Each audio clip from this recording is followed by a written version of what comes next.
ব্যঞ্জনধ্বনির পরিবর্তনের আলোচনার ধারাবাহিকতায় আমাদের এবারের আলোচনার বিষয় হচ্ছে বিষমী ভবন এবং অন্তর্হতি। এখন আসেন বিষমী ভবন মানে কি? বিষমী ভবন মানে হচ্ছে যে কোনো দুইটা সমবর্ণ। এখন প্রশ্ন হচ্ছে যে সমবর্ণ বিষয়টা তাহলে কি? সমবর্ণ হচ্ছে একই রকম বর্ণ। একই রকম বর্ণ মানে ধরেন ক ক, খ খ এরকম। তাহলে যে কোনো দুইটা সমবর্ণের একটার যদি আমি পরিবর্তন করি সেটাকে আমরা বলবো কি? বিষমী ভবন। দেখেন আগে সমান ছিল, এখন সমান নাই, এটাই বোঝানোর চেষ্টা করা হচ্ছে। আচ্ছা, তাহলে আপনি এই যে প্রথম যে উদাহরণটা আমরা লিখেছি লাল, আপনি খেয়াল করেন তো এই শব্দটাতে সমবর্ণ কি কি? ল আর কি? ল। এখন দেখেন মানুষ কিন্তু লাল উচ্চারণ করতে গিয়ে উচ্চারণ করছে কি?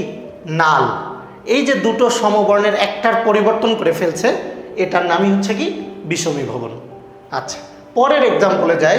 আমরা লাঙ্গল এই শব্দটার সাথে মোটামুটি পরিচিত, এবং এই লাঙ্গল দেখেন লাঙ্গল যখন উচ্চারণ করছে এখানে সমবর্ণ কি কি? সমবর্ণ হচ্ছে এই যে শুরুর ল, এই যে শেষের ল। দুই ল থেকে দেখেন একটা ল পরিবর্তন হয়ে দন্ত ন হয়ে গেছে। একটা ল পরিবর্তন হয়ে কি? দন্ত ন হয়ে গেছে। তাহলে এই যে দুইটা সমবর্ণের যে কোনো একটার পরিবর্তনকে বলা হচ্ছে কি? বিষমী ভবন। তাহলে যখন প্রশ্ন হবে এরকম, নিচের কোনটি বিষমী ভবনের উদাহরণ, আমরা কি খুঁজব?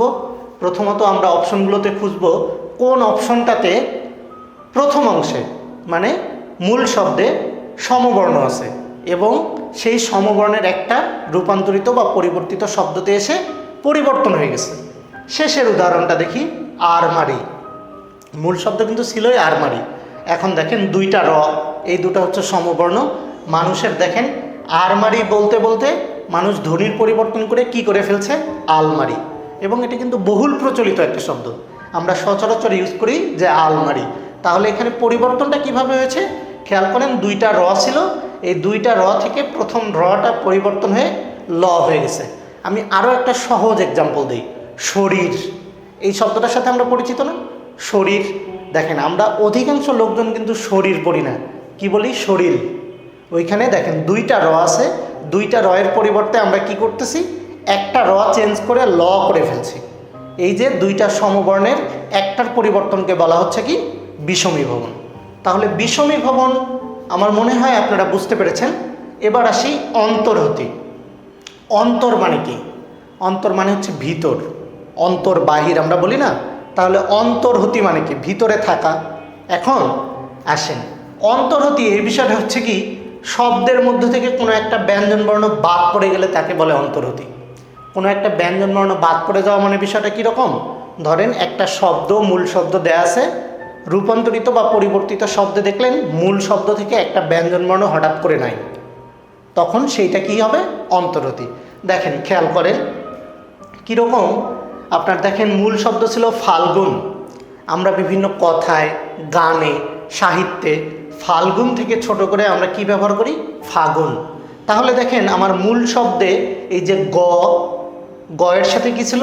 ল ছিল, কিন্তু রূপান্তরিত বা পরিবর্তিত শব্দে শুধু কিন্তু গ আছে, লটা কিন্তু হারায় গেছে। এই যে হঠাৎ করে ব্যঞ্জনবর্ণের হারায় যাওয়া, সেটাকে বলা হচ্ছে কি? অন্তর্হতি। পরের এক্সাম্পলটা খেয়াল করেন, পরের এক্সাম্পলটা আমরা কি লিখেছি? ফলাহার। ফলাহার থেকে দেখেন আমরা ধ্বনির পরিবর্তনের কারণে উচ্চারণ করছি কি? ফলার। এই যে হ, হ একটা ব্যঞ্জনবর্ণ, সে তো হারায় গেছে, তার সাথে একটা স্বরবর্ণ ছিল, সেটাকে নিয়েই হারায় গেছে।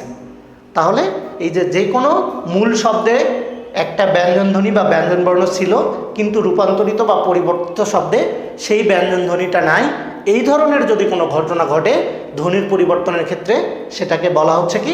অন্তর্হতি। এই ছিল আমাদের বিষমী ভবন এবং অন্তর্হতি সম্পর্কিত আলোচনা। বিষমী ভবন বলতে দুটো সমবর্ণের একটার পরিবর্তনকে বোঝানো হচ্ছে বিষমী ভবন, আর অন্তর্হতি হচ্ছে যে মূল শব্দ থেকে একটা ব্যঞ্জনবর্ণ লোপ পাওয়া বা বাদ যাওয়া। এর মধ্য দিয়ে আমাদের ধ্বনির পরিবর্তন অধ্যায়টি শেষ হলো। আমরা মূলত ধ্বনির পরিবর্তন অধ্যায়টিতে প্রথমত ধ্বনির পরিবর্তন সম্পর্কিত প্রাথমিক আলোচনা করেছি। এরপর আমরা আলোচনা করেছি স্বরধ্বনির পরিবর্তন। সেখানে আমরা স্বরাগম, স্বরলোপ, অপিনিহিতি, অভিশ্রুতি, অসমীকরণ, স্বরসঙ্গতি নিয়ে আলোচনা করেছি। ব্যঞ্জন ধ্বনির পরিবর্তনে আমরা আলোচনা করেছি সমীভবন, ধ্বনি বিপর্যয়, ব্যঞ্জন বিকৃতি, দ্বিত্ব ব্যঞ্জন, ব্যঞ্জনচ্যুতি এবং সবশেষে বিষমীভবন এবং অন্তর্হতি। এর মাধ্যমে আমাদের ধ্বনির পরিবর্তনের বিস্তারিত আলোচনা শেষ হলো। আশা করি আপনারা সবাই বুঝতে পেরেছেন। পরবর্তীতে আমরা নত্যবিধান ও সত্যবিধান নিয়ে আলোচনা করব। ততক্ষণ পর্যন্ত আমাদের সাথেই থাকুন। ধন্যবাদ সবাইকে।